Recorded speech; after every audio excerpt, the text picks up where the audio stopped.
Okay, next staining is silver staining. In this silver staining, as the name indicates, silver is used to stain histological sections or different types of microorganisms. In this type of staining,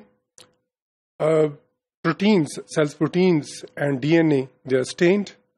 Proteins جیسے type 3 collagen ہے وہ یا اسی طرح کی اور proteins جو ہیں. اور یہ جو اسٹیننگ ہے اس میں ہم جیل کو بھی، جیل کے اندر جو پروٹینز ہوتی ہیں، سو ٹیمپریچر گریڈینٹ جیل الیکٹروفیسس ہیں، اس میں بھی ہم اس سلور اسٹیننگ کو یوز کرتے ہیں. سو نہ صرف مائکرو آرگینزمس کے لیے بلکہ جیل کے اندر جو پروٹینز ہیں ان کو بھی اسٹین کرنے کے لیے یہ سلور اسٹیننگ یوز کی جاتی ہیں. سو ہم کہہ سکتے ہیں کہ نہ صرف سیلز کے اندر، سیل کے باہر بھی، جیسے میں نے بتایا جیل کو بھی ہم اسٹین کرنے کے لیے اس کو یوز کرتے ہیں. So it is used for both substances inside and outside cells. Staining کے لحاظ سے جیسے یہاں سلور جو ہے اس کی چونکہ وہ یوز ہوتا ہے تو سلور کس طرح سے پروڈیوس ہوگا، اس حوالے سے دو طرح کے سیلز ہوتے ہیں.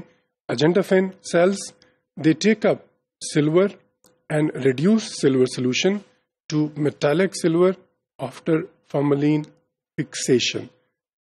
جبکہ جو اگائروفلک سیلز ہوتے ہیں they reduce silver solution to metallic silver after being exposed to stain that has some reducing agent.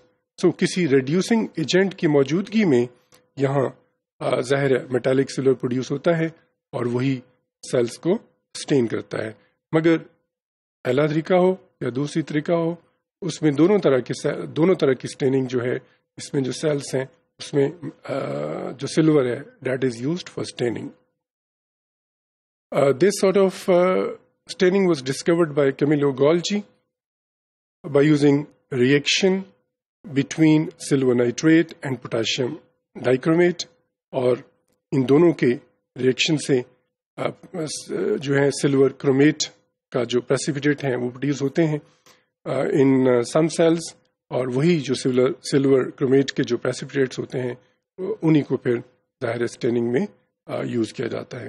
سو باقی اسٹیننگ کے مقابلے میں ہم یہاں کہتے ہیں کہ یہ ڈفرینٹ اس لحاظ سے ہے سلور جو وہ یوز ہوتا ہے as compare with other type of staining.